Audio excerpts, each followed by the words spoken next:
Meus irmãos, uma boa noite e a paz do Senhor Jesus. Estamos começando aí a nossa TV Ágape, a TV da sua família. Se ajeite aí, rapaz, que o programa hoje tá maravilhoso, tá uma bênção. Louvor, palavra, podcast, algumas dicas para você. Só não esqueça de dar o like, compartilhar, envia aí para o grupo da família, para o grupo dos amigos. Enfim, hoje a TV Ágape será um instrumento de Deus para falar com você. Vamos lá para o primeiro quadro, o nosso podcast. Irei bater um papo muito especial com o nosso personal trainer aí, Lucas. Uma conversa muito especial. Vamos ver. Meus irmãos, nós estamos aqui na nossa TV Ágape e aí nesse quadro que eu gosto muito, o nosso podcast, onde nós batemos um papo sempre com uma pessoa especial, falamos aqui de vários assuntos e a gente atrela, associa também ao lado espiritual. E hoje eu tenho a honra, tenho o prazer de receber aqui o meu filhão do coração, Lucas. Lucão, cumprimenta o pessoal aí pra gente já dar início, vamos falar um pouquinho hoje sobre o esporte dele, mas ele vai cumprimentar vocês aí. Seja bem-vindo, Lucas. A paz do Senhor para todos, uma boa noite. Meu nome é Lucas, né? Para quem não me conhece. Eu e o pastor, a gente tem uma relação de pai e filho de coração, né? Me acompanha desde cedo aí e hoje eu vou falar um pouquinho para vocês do meu esporte. Beleza, o Lucas, para quem não sabe, ele é treinador de CrossFit e ele é um dos melhores atletas aqui da região, dentro da categoria dele. É um rapaz que é destaque dentro desse esporte. E é um esporte que está em ascensão, cresceu muito aí nos últimos anos, muitos adeptos. Aqui em Patrocínio mesmo tem vários atletas, várias pessoas que fazem esporte, não só aqui em Patrocínio, mas em todo o Brasil. Ô Lucas, fala um pouquinho aí do seu esporte e depois como que você conheceu também o esporte. Assim, o CrossFit ele foi inventado no ano de 1995, mais ou menos. Qual a sua idade? Por um homem que chama Greg Glassman. Foi criado nos Estados Unidos.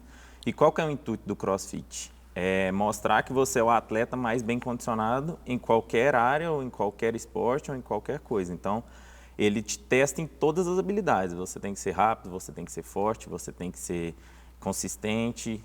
Então, é um esporte muito desafiador. E isso é uma das coisas que sempre me chamou a atenção. Eu gostava muito do futebol, né, quando eu era pequeno. Era muito invocado, tipo assim, era futebol na cabeça o dia inteiro. Aí depois comecei na musculação e depois eu comecei o CrossFit. Conheci o CrossFit há 6 anos e meio atrás e tô até hoje. Até hoje, né? E outra coisa, Lucas, dentro do seu esporte aí, você como cristão, qual a importância da vida com Deus para um atleta? Né? O que você me diz sobre isso? Eu divido essa importância em duas partes. Primeiro, é a parte o quanto Deus é importante para mim, principalmente em competição, dia de treino. Eu sempre acordo, faço o meu devocional, ouço os meus hinos e isso me ajuda bastante a ter tranquilidade, a ter foco, né, no que eu quero e eu tenho certeza que isso é um divisor de águas na minha vida. E a segunda parte é o que o meu esporte faz dentro da igreja. No esporte eu aprendi que você precisa ser dedicado para vencer. Então, você tem que ter dedicação. E isso eu consegui trazer para o meu ministério. Sim. Então, hoje eu faço parte de 3 ministérios da igreja e eu penso assim, se no meu esporte eu dou tudo que eu tenho, eu dou toda a minha dedicação, eu também creio que na igreja eu tenho que dar pelo menos o dobro. Claro. Então, claro. É isso aí que eu acho que é uma ajuda da vida com Deus no meu esporte. Lucas, aqui em Patrocínio, mais ou menos, deve ter quantos atletas de CrossFit? Quantos adeptos? Uns 300, mais ou menos, 400. Muita gente. E para quem é leigo, não entende bem, explica um pouquinho como que é a rotina de treino de um aluno normal. Não é a sua rotina que você, que já é um atleta, mas uma pessoa que quer fazer um CrossFit. Qual o intuito? Por que ela procura? O que o CrossFit vai mudar no corpo dela? E como que é a rotina de treino, assim, bem básica, só para a pessoa ter um entendimento? Muita gente compara muito o CrossFit com musculação. Sim. Mas são esportes de instintos. É a mesma coisa que você comparar o CrossFit com o futebol. Sim. Porque lá tem alguns movimentos da musculação, mas também tem alguns de futebol, então é uma coisa que não tem nada a ver. E o pessoal procura o CrossFit e quando eles começam, eles pensam eu também comecei assim, por estética. Porque é um esporte que o gasto calórico dele é muito alto, que é muito intenso. Então os treinos são às vezes curtos, porém muito intensos. E como que funciona? Você vai a um box de CrossFit e geralmente é 1 hora de aula. E essa hora de aula é horário marcado, não é igual uma musculação, que você vai na academia... Não posso lá qualquer hora, não? Não, é horário marcado, E outra por coisa, exemplo. desculpa, eu posso fazer sem o acompanhamento de um profissional igual aqui na academia ou não? Não. Tem que estar ao lado do Não, profissional. sim. Geralmente tem 2 ou mais coaches te é vigiando. coach que fala, desculpa. Geralmente é uma turma, por exemplo, no meu box funciona assim, mas cada box funciona de uma forma. Vamos supor que lá o máximo, se eu não me engano, é 20 alunos por aula, né? Fora o aulão, que o aulão é no sábado, aí junta mais gente, abrange né? mais, né? Mas aí geralmente é até 20 alunos. Aí fica, por exemplo, 2 professores, eles te explicam o treino, passam aquecimento, te alongam antes, né?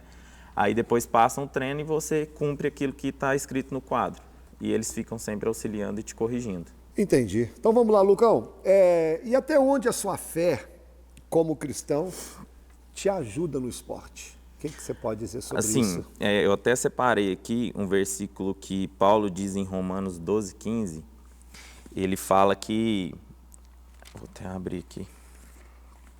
Aqui, ó. Alegrai-vos com os que se alegram e chorai-vos com os que choram. Então, eu acho hoje a parte mais desafiadora no esporte as críticas, né? Você conviver com as pessoas, porque o ser humano, ele nunca quer te ver no alto. Ninguém quer te ver vencer.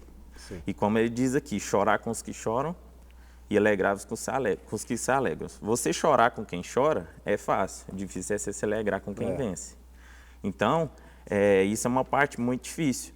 E eu estava conversando com uma amiga minha de treino, e ela nem é cristã, e eu creio que Deus usou muito ela para mandar eu ler o Salmo 91. E lá fala assim: aquele que habita no esconderijo do Altíssimo, à sombra do Onipotente descansará. Então, é assim que eu vejo que a fé me ajuda. Então, hoje eu habito no esconderijo do Altíssimo e me descanso. E assim Deus me protege desses tipos de coisa. Porque hoje no esporte, no nível que eu cheguei, o emocional é onde que mais julga. Por exemplo, a minha rotina de treino, quando eu chego num campeonato, eu estou 100% preparado fisicamente. Sim. Então, lá, o que vai me diferenciar dos outros atletas é o meu psicológico. Claro, E estudos comprovam que 100% do campeonato é mental. Tanto para lesão quanto para desempenho, a mentalidade hoje é muito importante para isso. E só para a gente entender também, Lucas, como que funcionam esses campeonatos? Como que é feita essas competições? É grupo, é equipe, é individual? Como que funciona? Então, é muito vasta essa área.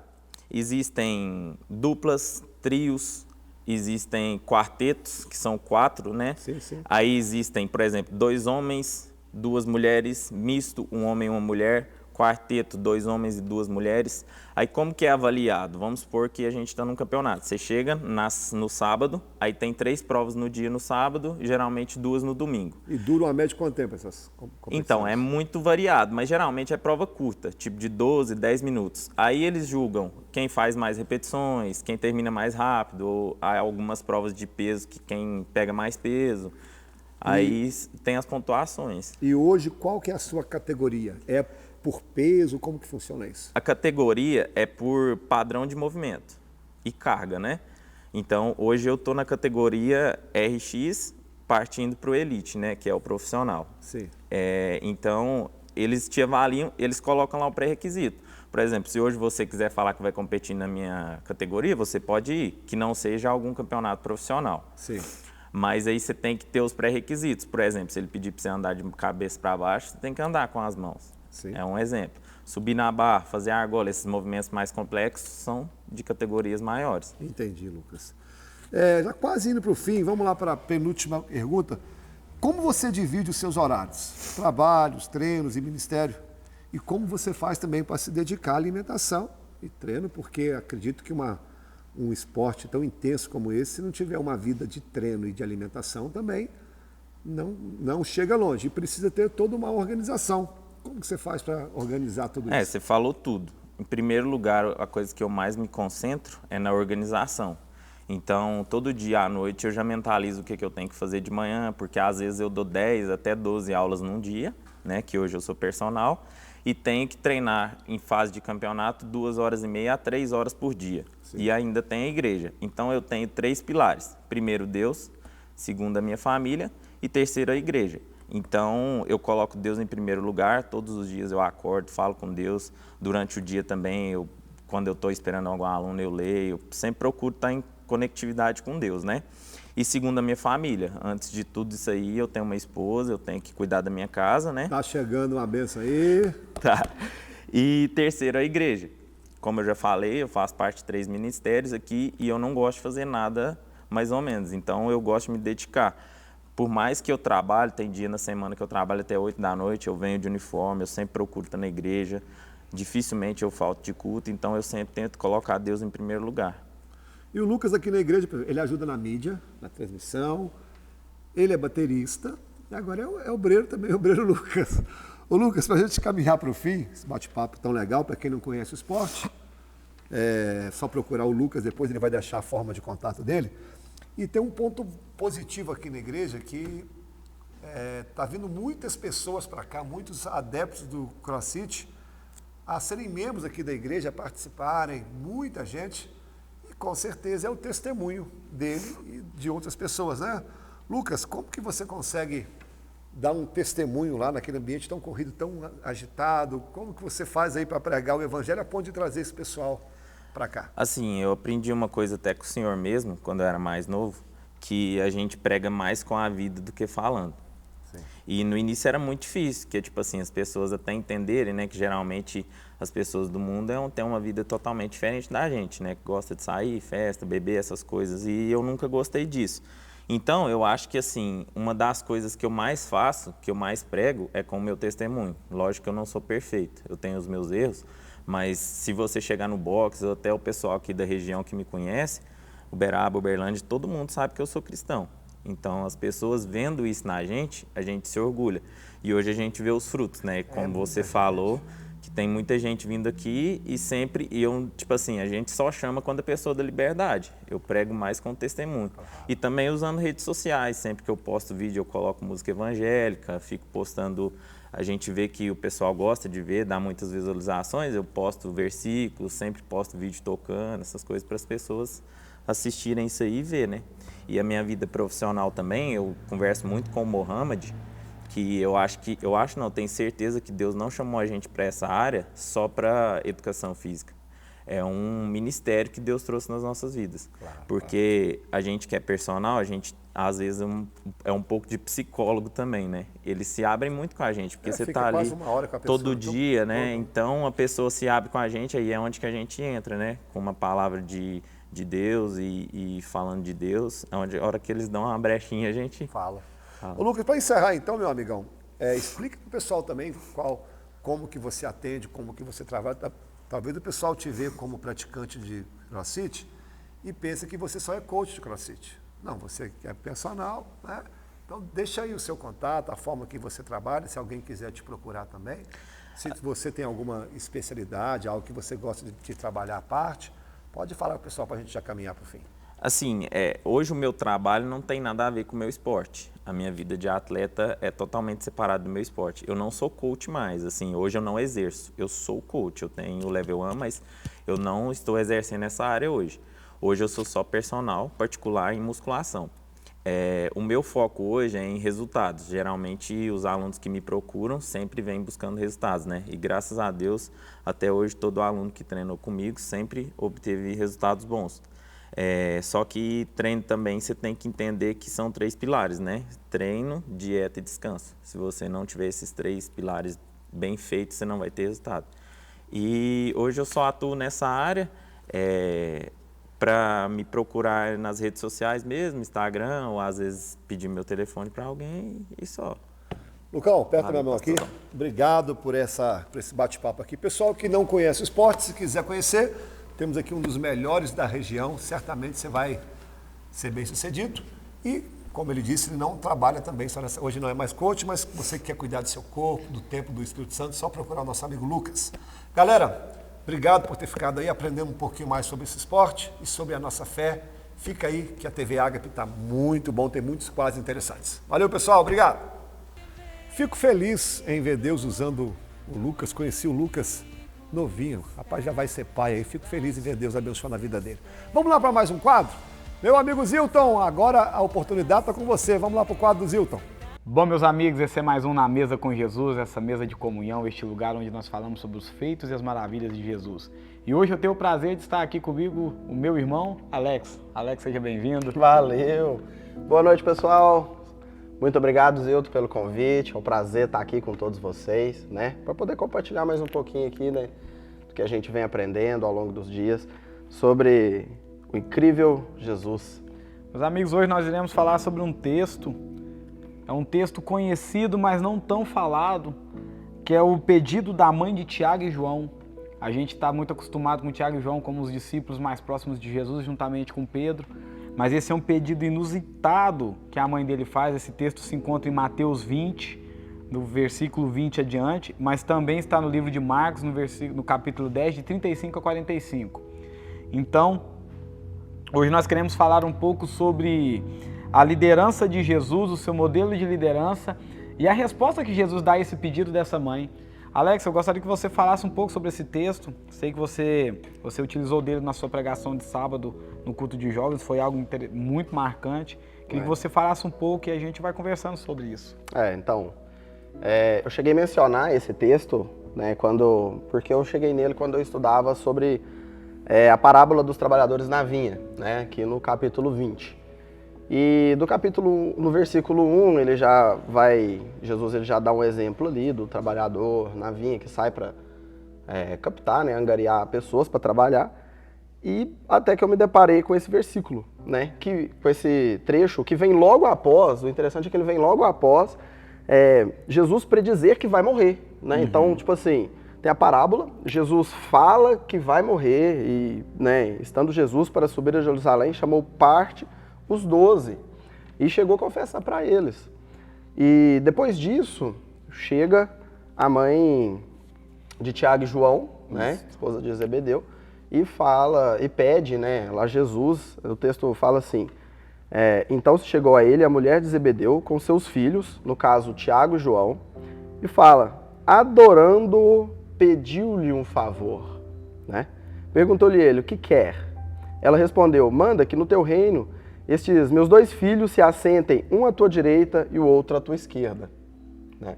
Parece a gente quando ia pedir para, sei lá, brincar com um amigo, né? Mamãe, posso ir para brincar com um amiguinho meu? E às vezes a mãe não deixava e você falava assim, nossa, pede você lá, vai que ela deixa, né? Sim. E quando acontece isso, de uma maneira contrária, Jesus fala que não. Então eu fiquei, poxa, Jesus é o típico cara que não tem problema em falar não se tiver que ser não. Por quê? Porque ele sabe os motivos certos do não ali, até onde pode ir, até onde não pode, né? Não, e o pessoal não entende que se a gente for trazer isso pro dia de hoje, é como se ela chegasse para Jesus e falasse assim, Jesus, o senhor vai ser presidente? Então, se eu coloco o meu filho como ministro da Justiça e o outro como ministro do STF. Porque até então o pensamento ali dos discípulos mesmo, Jesus tendo acabado de confessar ali que iria morrer e tal, e eles queriam um Jesus político, né? Isso. A ideia deles ainda era bem político, né? Um Jesus, igual você falou aí, um Jesus que seria um presidente, um cara que queria governar, né? E, poxa, o cara veio para salvar, ele veio para trazer o reino, né? Então, falou muito bem, é bem esse exemplo mesmo. E é interessante, igual você falando, né? Jesus, ele não apenas diz não, ele justifica o seu não. Isso a gente for trazer para nossa vida... Não sabeis o que pedir. E quantas vezes nós pedimos para Jesus, ele diz que não, e ele vem e fala assim, olha, se eu te der o que você está pedindo... Rapaz... E agora que a gente vai entrar nessa parte, né? Isso. Por quê? Às vezes a gente pede para Deus e se Deus desse, será que seria muito bom mesmo? Porque aqui o texto vai falar, não sabeis o que te pedis. Pode vós beber o cálice que eu estou para beber? Responderam-lhe, podemos. Será que podem mesmo? Até porque quando Jesus ele tá lá e já pronto para a crucificação, ele fala o quê? Passa de mim este cálice. Ou seja, o cálice de Jesus era a morte de cruz. Será que eles estariam prontos para beber este cálice? Igual é que eles afirmam, podemos, né? E aplicando na nossa vida, quantas vezes nós fazemos isso, né? Não, Jesus, eu posso todas as coisas naquele que me fortalece, posso beber o teu cálice. E aí a gente vai. Então lhes disse, bebereis o meu cálice. Eles vão morrer, eles iriam morrer. Mas o assentar-se à minha direita e à minha esquerda não me compete concedê-lo. É, porém, para aqueles a quem está preparado por meu Pai. Aí me veio aquele start, eu pensei, tá, peraí, então é Deus que vai preparar, e ali analisando, estudando, eu cheguei à conclusão que é Deus então que vai preparar quem ficaria à esquerda e à direita. Sim. E a gente pergunta, né? Aí eu me pergunto de novo, por que não eles então? Zilton, quem que ficou à direita e à esquerda de Jesus na crucificação? 2 ladrões. Exatamente. Então um pede para ficar à direita e à esquerda, Jesus fala que não. Talvez seria se ele deixasse, talvez, quem sabe, não seria aquele dia que eles morreriam também com Jesus. Sim. Deus ainda deu dias de vidas a mais para eles, né? Conhecer e levar mais adiante o reino dele. Mas, ou seja, até aquele não poderia ser poupando a vida daqueles 2. Com certeza, né? A gente vê o cuidado de Deus mais nos nãos que ele nos diz do que no sim. Porque quando ele fala sim, ele está fazendo a minha vontade, mas quando ele me fala não, a vontade dele que está prevalecendo. A vontade dele que está prevalecendo. E se a palavra me diz que a vontade dele é boa, perfeita e agradável, ela é boa, perfeita e agradável, mesmo quando não é boa, perfeita e agradável para mim. Para mim. Porque ele sabe lá na frente o que vai acontecer, o que acontece. E isso às vezes, Zilton, gera até uma indignação nas pessoas. Porque o próprio texto anterior, a parábola, a Bíblia, né, ela é muito, né, tipo assim, incrível na questão de como que as coisas se conectam, né? No início do capítulo 20, a parábola dos trabalhadores da vinha ali, né? Jesus trata com justiça a quem ele quer e ele dá 1 denário àqueles, né? Quem puder depois, por conta do tempo, ler ali a parábola dos trabalhadores. Jesus dá, o Senhor da vinha, ele dá 1 denário para quem trabalhou o dia todo, ele dá 1 denário para quem trabalhou menos, e depois quem trabalhou só a parte da tarde, depois quem trabalhou apenas 1 ou 2 horas de prazo. Então ele é justo com quem ele quer.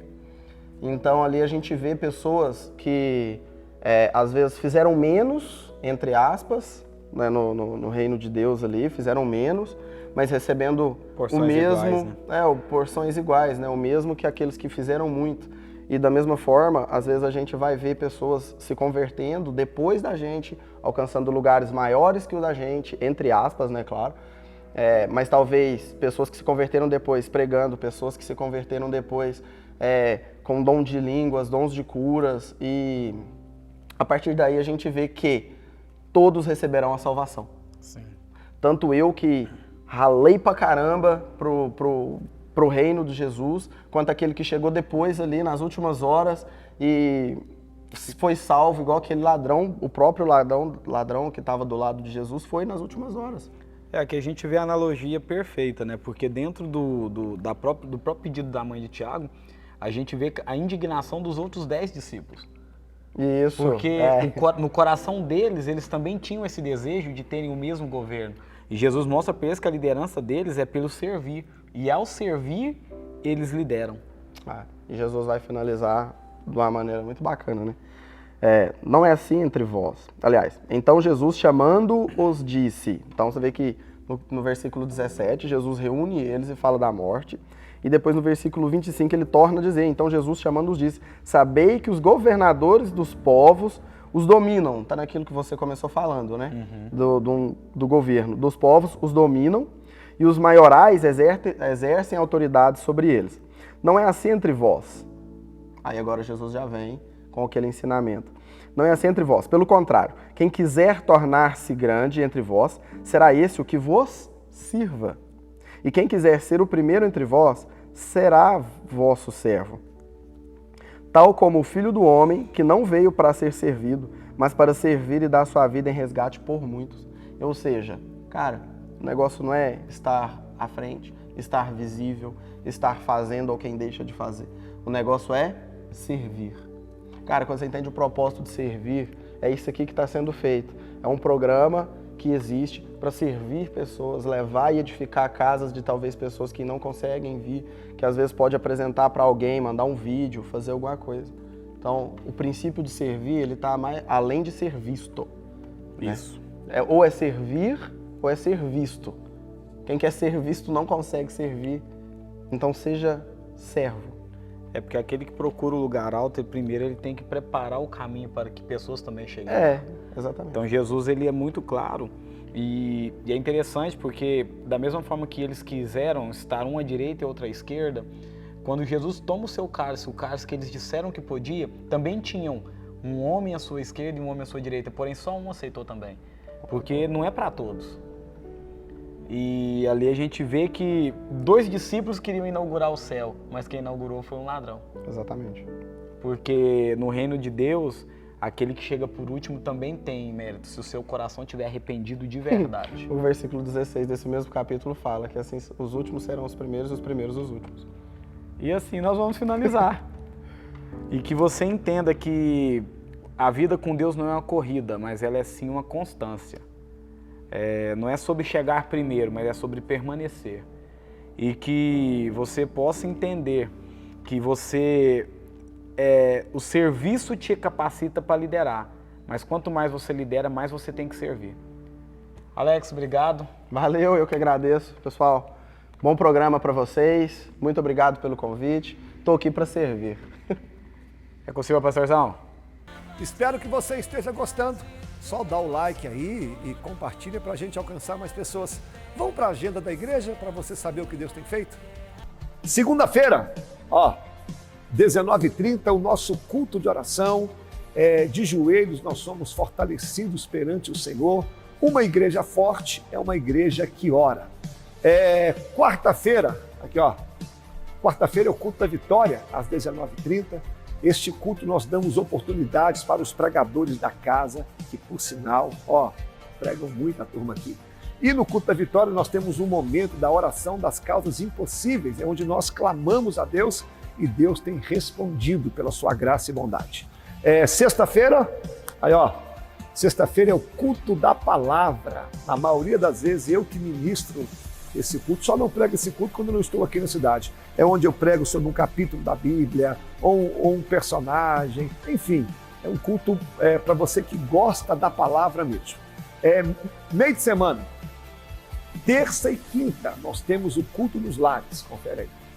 Nós temos aqui uma equipe muito boa, uma equipe bem preparada para levar o evangelho até a sua casa, até o seu lar. Vamos para o sábado agora? Sábado temos 2 cultos. O primeiro, culto dos adolescentes, 17 horas, para você ensinar o seu filho desde novinho o caminho da igreja. E ainda no sábado, o segundo culto, culto dos jovens. A mocidade se reúne aqui para louvar ao Senhor, para trazer uma palavra. Jovens, vem para cá. Agora, domingo, 2 cultos também, o primeiro às 9 horas da manhã, a nossa escola bíblica dominical, lugar de aprendizado, de crescimento, lugar onde você aprende a palavra do Senhor. Você que gosta de Bíblia, vem para cá. E domingo nós encerramos, 19 horas, culto da família, culto de celebração, de júbilo, onde nós apresentamos a nossa vida, a nossa semana, a nossa família na casa de Deus. E além dos cultos, nós temos também 2 programas de rádio, a rádio Liberdade FM às 11 horas, confere o link, e às 14 horas a rádio Cultura FM. Todas as 2 rádios, a frequência 104,9. A igreja também tem um site, www.ibagape.com e a TV Agape. TV Agape toda quinta-feira, 21 horas no YouTube, a TV da sua família. Agora que você já viu a agenda da igreja, só vir. Te espero. Valeu, meus irmãos. Esse quadro agora eu gosto muito. Vamos agora para o testemunho. É sempre bom ouvir aquilo que Deus tem feito na vida dos nossos irmãos. É isso aí, pastor Wallace. Hoje no quadro O que Deus fez em minha vida, nós estamos aqui mais uma vez na congregação do bairro Serra Negra e quem vai nos contar um testemunho é a pastora Vera. Boa noite, pastora. Boa noite, a paz do Senhor Jesus a todos. Tudo bem com vocês? Pastora, então pode nos contar aquilo que o Senhor tem feito em sua vida? Então, eu vou contar um dos testemunhos e eu costumo dizer que é um testemunho maior que Deus podia ter me abençoado até hoje. Eu me converti há mais ou menos uns 20 anos, 20 e poucos anos atrás. E quando eu me converti, começou-se uma luta, né? Uma busca, né, pela minha transformação e pela transformação do meu esposo. Porque o meu esposo, ele bebia muito, muito mesmo. Ele bebia, ele chegava assim, tinha dia que num dia ele bebia 1 litro de pinga. Então ele bebia muito. E aí foi anos de pagamento de preço pela vida dele, né? Pela libertação dele. Porque, na verdade, quem bebe não tem vontade de parar de beber, não tem vontade de largar, porque acha bom, né? E, como se diz, os prazeres da carne, quem está lá não acha ruim, né? Ele achava bom, então ele não queria, não tinha muita vontade, mas eu paguei um preço aí durante uns 11 anos, mais ou menos, de luta, oração, jejum, muito firme com Deus para que ele fosse liberto da bebida. E então, quando foi no meu último, eu lembro direitinho, a última vez que eu paguei o preço foi numa campanha no Monte. E até deixar a dica aqui para os irmãos. Irmãos, Deus opera grandes coisas nessas campanhas no Monte que a gente faz. Então, quando o seu pastor propor uma campanha no Monte, leva seu propósito, leva aquilo que você tem diretamente para Deus e aproveita essa campanha. Então, nessa campanha no Monte, eu clamei, comecei a determinar para Deus que o meu marido já era um liberto. Porque eu comecei a falar com Deus, Senhor, o Senhor não diz na tua palavra que o Senhor é um Deus que liberta? Então eu não aceito mais o vício na vida do meu marido. A partir de hoje eu declaro que ele já é um liberto. E assim eu fui declarando todos os dias ali no monte. E aí um determinado dia eu estava lá orando com a cara no pó mesmo, né? Clamando a Deus, e Deus falou ao meu ouvido, falou assim, filha, a partir de hoje você não precisa mais me pedir, porque hoje ele foi liberto. E irmãos, eu criei com tanta força, eu chorei, eu gritava, eu assim, aplaudia, né? Eu não tinha nem reação de tanta felicidade que eu criei que Deus libertou. E hoje então, para a honra e glória do nome do Senhor Jesus Cristo, tem 11 anos que ele já é liberto e hoje ele está aqui comigo na igreja, trabalhando, firme na presença do Senhor, e não tem alegria maior que Deus pôde me dar, assim, dentre vários testemunhos. Esse é um testemunho muito forte na minha vida, que eu carrego e vou glorificar, e todo tanto que eu puder fazer para Deus vai ser pouco, diante de tantas bênçãos que Ele tem me entregado.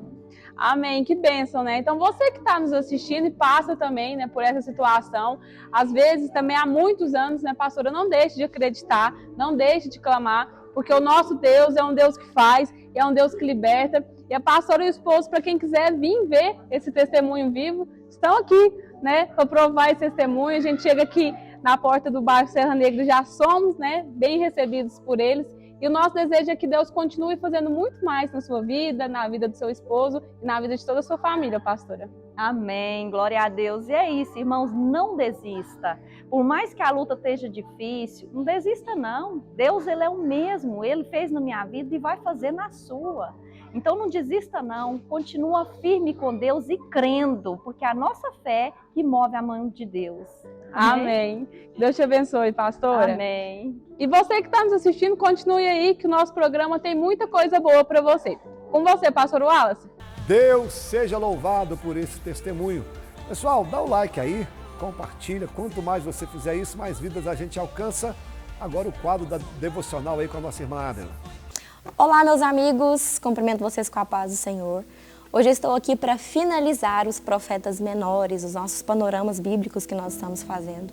E hoje eu quero trazer 3 importantes profetas dos profetas menores, né, do Antigo Testamento, que é Ageu, Zacarias e Malaquias. Ageu e Zacarias, eles andam um pouquinho ali junto, né, no entendimento da Bíblia, porque eles vão falar ali da reconstrução do templo.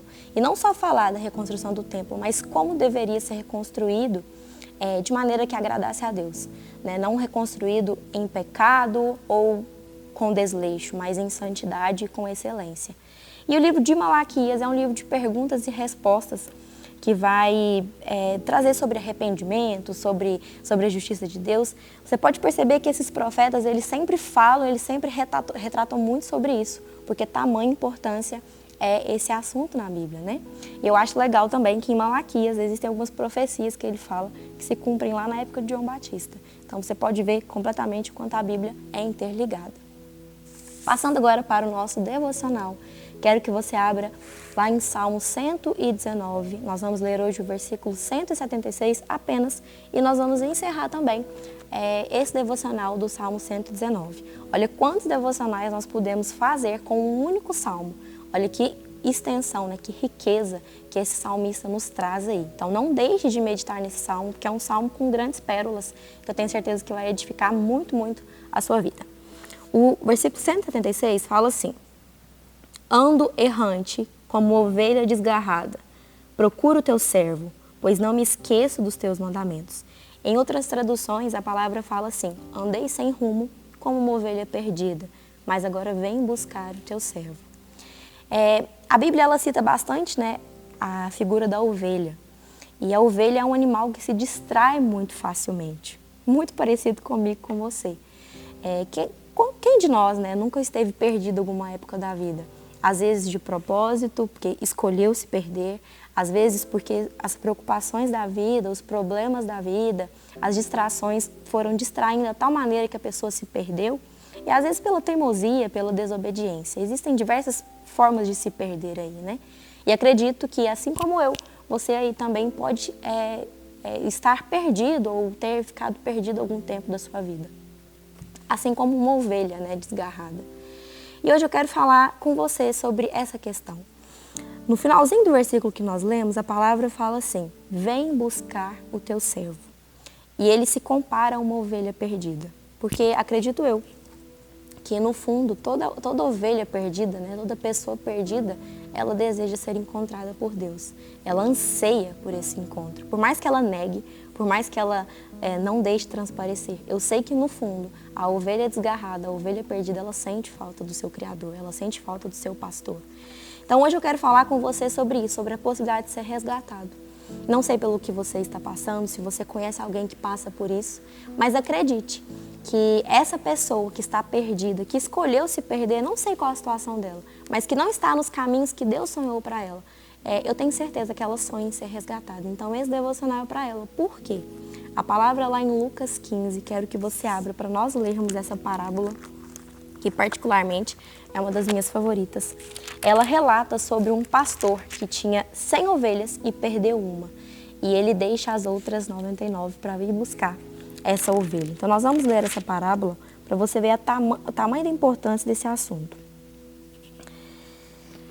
Aproximavam-se de Jesus todos os publicanos e pecadores para o ouvir, e murmuravam os fariseus e os escribas, dizendo: este recebe pecadores e come como eles. Então lhes propôs Jesus essa seguinte parábola: qual dentre vós é o homem que, possuindo 100 ovelhas e perdendo uma delas, não deixa no deserto as 99 e vai em busca da que se perdeu até encontrá-la? Achando-a, põe nos ombros, cheio de júbilo ou cheio de prazer, e indo para casa, reúne os amigos e vizinhos, dizendo-lhes: alegrai-vos comigo, porque já achei minha ovelha perdida.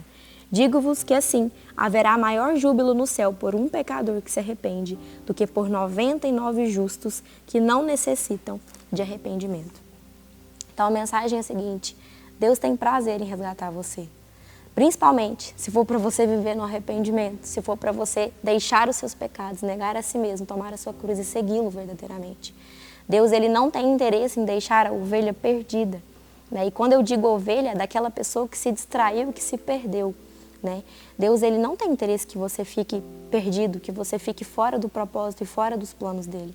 A intenção dele é te resgatar, ele tem júbilo. A palavra de Deus fala assim que ele se enche de prazer de trazer a ovelha de volta. Então, que hoje, se você estiver perdido, saiba que é interesse de Deus te resgatar. E eu sei que no fundo da sua alma, você deseja por isso também. Então, clame pelo resgate de Deus, né? Ainda é tempo de ser resgatado por Ele, porque, como eu sempre falo aqui, as trombetas de misericórdia ainda estão sendo soadas, né? Então é tempo de sermos resgatados ainda. E sempre que isso acontecer, porque qualquer pessoa está suscetível de passar por essa perca, né? por essa distração, entenda que Deus ele se alegra quando você retorna para o plano dele. Então, não deixe de clamar a Deus por esse resgate, se você estiver nessa condição. E às vezes, se você conhece alguém, fale para ela que Deus tem prazer que ela volte para os caminhos dele. Mas se lembre, não basta só ser resgatado por Deus. A palavra de Deus fala: haverá júbilo no céu por um pecador que se arrepende do que por 99 justos que não necessitam de arrependimento. Mais uma vez a palavra de Deus nos falando sobre arrependimento. Não adianta você ser resgatado por Deus e continuar tendo a mesma vida de pecado de antes. É uma nova vida, é uma nova ótica. Então, quando você receber essa dádiva, esse privilégio que é de ser encontrado por Jesus, não desperdice vivendo a vida que você vivia lá fora, mas vivendo uma nova vida que Deus sonhou para você, que Deus escriturou aqui nessa palavra para você. Uma vida de arrependimento, uma vida de conserto e uma vida que é voltada para glorificar o nome dele. Então, que essa palavra venha falar com você. Não deixe de fazer seus devocionais. Não se esqueça de tudo que nós falamos aqui nesse Salmo 119. É um salmo que traz grande riqueza, mas ele não é a Bíblia, né? Você pode pegar, não é só a Bíblia, né? Não é só ele. Dá pra gente pegar diversas passagens vindas dele, mas a Bíblia tem muito mais a oferecer, então não se limite a esses devocionais que nós fizemos aqui. Pega a sua Bíblia e faça seus próprios devocionais com esse salmo. Tenho certeza que Deus vai falar grandemente ao seu coração. E nunca deixe de fazer os seus devocionais. Inclusive, se você não fez hoje, ainda dá tempo de fazer. Que Jesus te abençoe, que você seja edificado pelo resto do programa e que você compartilhe essa mensagem com alguém que você que Deus te trouxe à memória durante o devocional ou até mesmo com você. Fica com Deus e até a próxima. Muito legal. Obrigado, Adrila. Irei começar hoje uma série de mensagens sobre a Ana e o milagre que ela recebeu de Deus, que é Samuel. Vamos conferir? Deus vai falar com você. Meus irmãos, eu quero começar hoje com vocês uma série de mensagens sobre o milagre da nossa irmã Ana, em 1 Samuel, capítulo 1. Essa história tão conhecida onde essa mulher não podia dar à luz, que o Senhor havia deixado estéril, e dessa situação vai nascer o profeta Samuel, uma mensagem muito conhecida. Eu quero ler a partir do versículo 8, mas você tem que ler o capítulo todo para você entender. E então Eucana, seu marido, lhe disse: Ana, por que choras? E por que não comes? E por que está triste o teu coração? Não te sou melhor do que 10 filhos? E após terem comido e bebido em Siló, estando Eli, o sacerdote, assentado numa cadeira junto ao pilar do templo do Senhor, levantou-se Ana e com amargura de alma orou ao Senhor e chorou abundantemente. E ela fez um voto dizendo: Senhor dos exércitos, se benignamente atentares para a aflição da tua serva, e de mim te lembrares, e da tua serva não te esqueceres, e lhe deres um filho varão, ao Senhor o darei por todos os dias da sua vida, e sobre a sua cabeça não passará navalha. Demorando-se ela no orar perante o Senhor, passou Eli a observar-lhe o movimento dos lábios. Porquanto Ana só no coração falava, seus lábios se moviam, porém não se lhe ouvia voz nenhuma. Por isso Eli a teve por embriagada e lhe disse: Até quando estarás tu embriagada? Aparta-te desse vinho. Porém Ana respondeu: Não, meu senhor, eu sou uma mulher atribulada de espírito, não bebi nem vinho, nem bebida forte, porém um vinho derramado a minha alma perante o Senhor. Não tenhas, pois, a tua serva por filha de Belial, porque pelo excesso da minha ansiedade, da minha aflição é que tenho falado até agora. E então lhe respondeu Eli: Vai-te em paz, e o Deus de Israel te conceda a petição que lhe fizeste. E disse ela: Ache a tua serva graça diante de ti. E assim a mulher se foi no seu caminho e comeu, e o seu semblante já não era mais triste. Levantaram-se de madrugada, adoraram perante o Senhor, voltaram e chegaram à sua casa em Ramá. Eucana coabitou com Ana, sua mulher, e o Senhor se lembrou dela. Meu irmão, que texto maravilhoso, que história linda. O livro de Samuel, ele é uma sequência do livro de Juízes.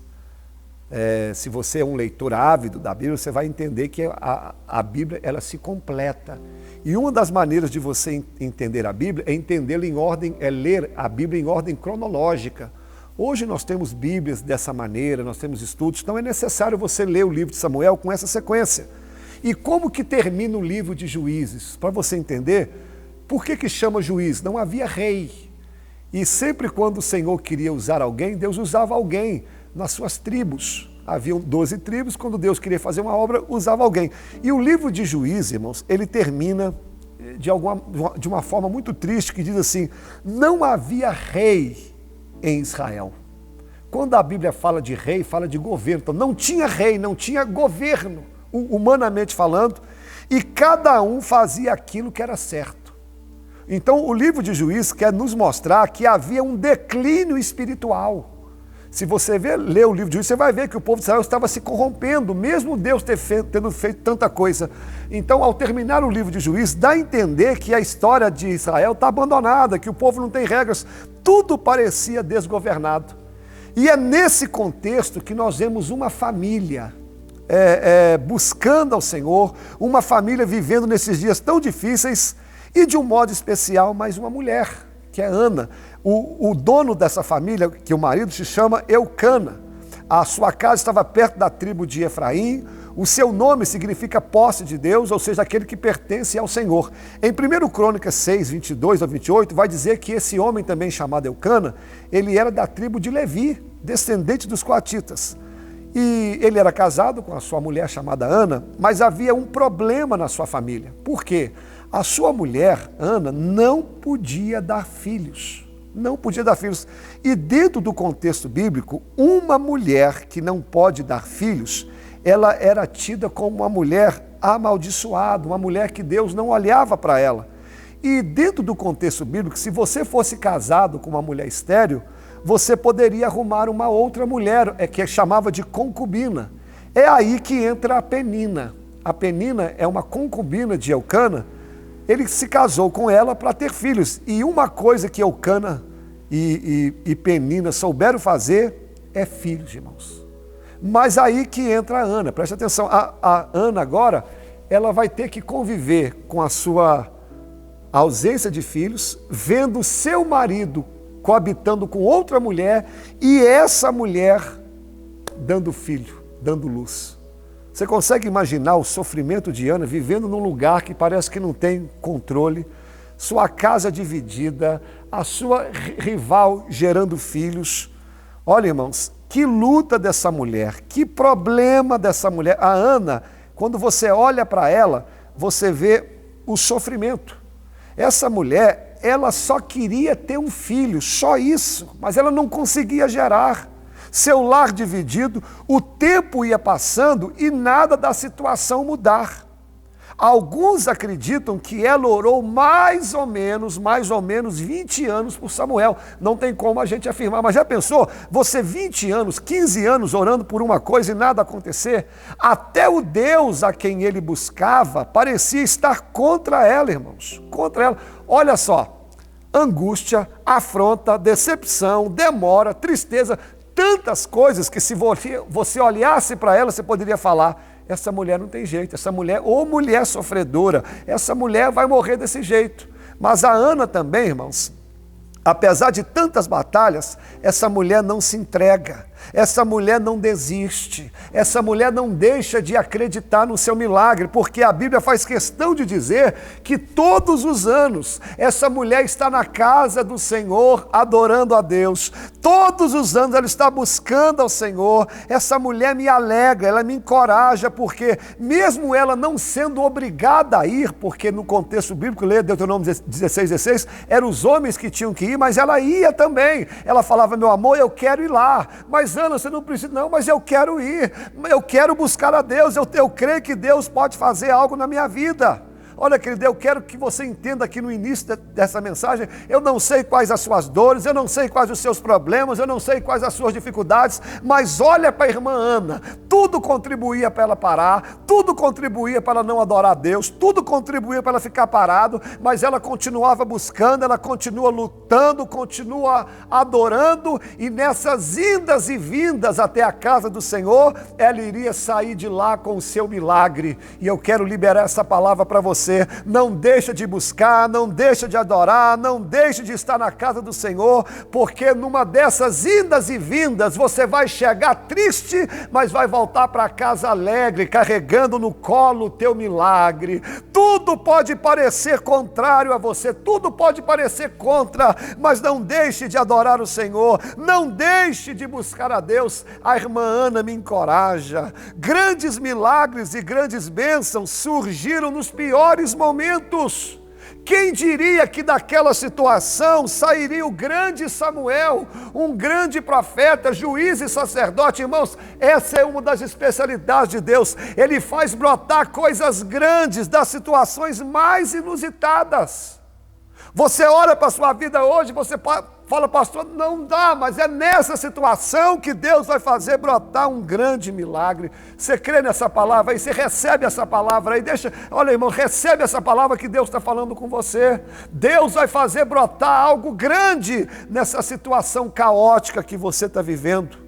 E essa mulher, ela vai para a casa do Senhor. Repare que a Bíblia faz questão de dizer quem era o sacerdote. Era Eli, que estava velho, mas eram os seus 2 filhos que assumiam, Hofni e Finés. Vai ler a história desses homens em 1 Samuel capítulo 3. Esses homens eram adúlteros, ladrões, mas mesmo assim, essa mulher está na casa de Deus. Ela está falando o seguinte: mesmo os homens errando, eu estarei na casa do Senhor. Mesmo tudo contribuindo para eu não estar lá, eu estarei. Não é porque Hofni e Finés faz errado que eu vou deixar de adorar a Deus, não. Eu não estou indo no tabernáculo por causa de Hofni e Finés. Eu estou indo lá por causa do meu Deus.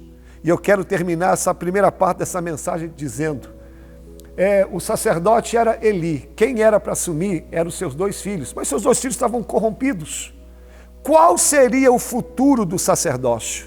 Irmãos, o sacerdócio no contexto bíblico era algo muito importante, era de onde viria Jesus. O sacerdócio simbolizava o lado espiritual, tanto é que Jesus, ele foi chamado de sacerdote. O sacerdócio aqui estava corrompido. O que seria do sacerdócio? Mas quando tudo parecia perdido, sabe quem entra naquele lugar? Ana. E a Ana seria a mãe de Samuel, que garantiria o futuro do sacerdócio. Sabe o que Ana significa, irmãos? Ana significa graça. Então vamos orar dizendo o seguinte: quando tudo parecia perdido, a graça de Deus entrou em ação. Quando tudo parecia não ter mais continuidade, a graça de Deus apareceu. Recebe essa palavra aí. A graça de Deus também vai entrar na sua vida. A graça de Deus vai aparecer, a graça de Deus vai dar continuidade à tua história, a graça de Deus não vai deixar o sacerdócio acabar, a graça de Deus não vai deixar teu casamento ter um ponto final, a graça de Deus não vai deixar essa enfermidade te destruir, a graça de Deus vai trazer seus filhos para a igreja mais uma vez, a graça de Deus vai fazer teu ministério fluir, a graça de Deus vai curar essa enfermidade, porque quando tudo parece perdido, a graça de Deus aparece trazendo livramento e trazendo salvação. Samuel nasceu debaixo dos joelhos da sua mãe. E hoje, para nós orarmos aqui, fica de joelhos, que o teu milagre vai brotar debaixo dos seus joelhos. A graça de Deus vai aparecer. Se Ana tivesse parado por causa dos problemas, Samuel não teria nascido. Mas por causa dos joelhos de Ana, por causa da sua perseverança, da sua insistência na casa de Deus, Samuel nasceu. E vai ser assim na tua vida. Continua crendo que Deus vai mudar a tua história. Vamos orar? Vamos falar com Deus. Senhor, em nome de Jesus, eu quero entregar essas pessoas que ouviram essa palavra. Às vezes, como Ana, a gente vive num ambiente tão caótico, um ambiente que parece que não tem governo, todo mundo corrompido. E tudo parece se voltar contra nós. A gente não consegue gerar nada, parece que as pessoas estão contra nós. Ah, Senhor, nos ajude nesse momento. Às vezes tudo parece estar contra, mas a irmã Ana me ensina que é necessário eu buscar a Deus. Eu não posso retroceder, eu não posso parar. Eu preciso estar na casa de Deus, porque é numa dessas indas e vindas é que eu vou voltar para casa com o meu milagre. Tem pessoas que pararam, estacionaram na fé, mas que essa mensagem vem encorajar. Eles vão voltar para a casa do Senhor, vão voltar a crer no milagre. E hoje eu aprendi também que quando tudo parece perdido, a graça do Senhor entra em cena, a graça do Senhor sempre aparece. Senhor, que a graça venha mudar a vida dessas pessoas que foram tocadas por essa palavra. E Samuel nasceu debaixo dos joelhos da mãe dele, e os nossos joelhos também gerarão grandes milagres. Cura, restaura, transforma, salva, ó Deus. E essa pessoa que está afastada dos teus caminhos, que ela venha voltar. Eu abençoo o teu povo, em nome de Jesus. Amém e amém. Meus irmãos, assim a gente se despede. Obrigado pela sua companhia, obrigado pela sua presença. Deus abençoe e curte aí, compartilha. E até a próxima, se o Senhor assim nos permitir. Fique com Deus, Deus abençoe.